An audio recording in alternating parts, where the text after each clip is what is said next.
Unang-una sa lahat, let's start with yung tinatawag na Calvit C.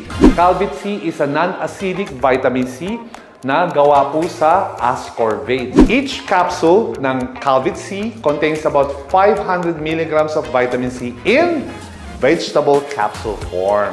Alam niyo ba ang Calvit C ay meron siyang tinatawag na collagen formation. This is essential for the health of the connective tissues, skin, blood vessels, and bones. It is very good for the absorption of non-heme iron. Ang Calvit C natin ay nagpapalakas ng ating immune system, which promotes the production and functions of white blood cells. And did you know that our Calvit C also has antioxidant support? It protects the cells from oxidative damage caused by free radicals.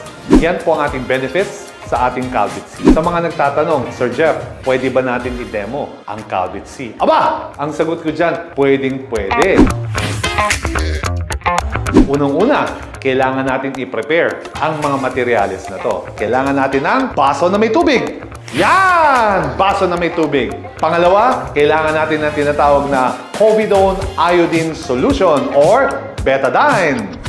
Yan! Betadine. Ang kailangan pa natin ay ang mahiwagang panghalo or stirrer.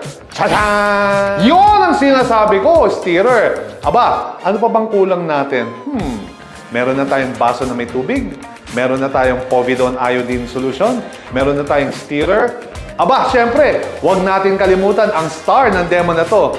Kung hindi ang Calvit C. Ha! Yun! Diba? Alright, so ganito na po ang ating demo. Listen carefully as I explain to you how. And this naman, I will take the povidone iodine solution or yung iba, sikat na brand is betadine. So this betadine represents, ito po yung ating mga kinakain na mga toxins. As we grow older, nai-introduce na po tayo sa mga pagkaing may preservatives, sa mga pagkaing hindi healthy, sa mga pagkaing oily, sa mga pagkaing, alam mo, mga junk food, o diba?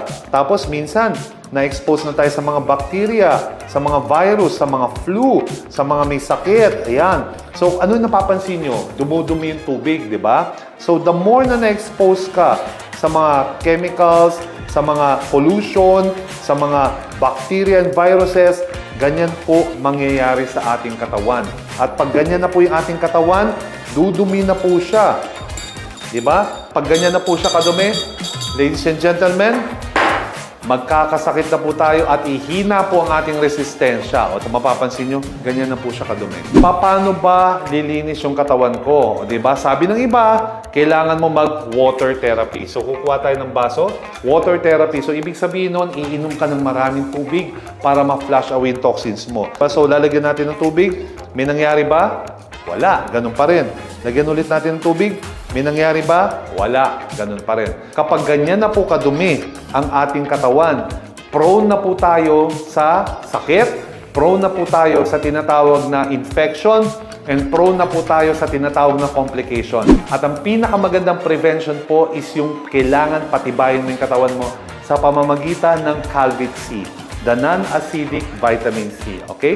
So, ito po, again, kagaya na napag-usapan natin kanina, ito po ay 500 mg capsule. 500 mg capsule, gawa po siya sa veggie cup or vegetable cup. Ito po ay halal certified. Ibe-break ko po yung capsule. Papakita natin. Ibe-break natin yung capsule. No? Hatiin natin sa dalawa. Ayan. So, kung mapapansin nyo, o diba? Isang malaki, isang maliit. Tama? So, ito yung malaki, ito yung maliit. Alright? Kung nakikita nyo sa screen. Ngayon, itatabi natin yung malaki. Hindi natin kailangan yan. Ito lang maliit ang kukunin natin. Okay? Itong maliit lang na to. Ayan, itong maliit. And I will show you how potent our Calvit C is. Okay? So, imaginein mo, nag-take ka ng Calvit C. Ayan, oh. Nag-take ka ng Calvit C. So, anong gagawin ng Calvit C? Poprotektahan niya yung katawan mo up to the cellular level at unti-unti po niyang palalakasin ang iyong sistema. Diba? Unti-unti niyang palalakasin ang inyong sistema. So ano nangyari? Kung mapapansin nyo, luminaw ulit ang tubig. This is just a visual representation na pinapakita natin kung paano umi-effect si Calvit-C sa ating katawan. Ngayon, ang tanong ko, ganda ba? May natutunan ba kayo? That's it!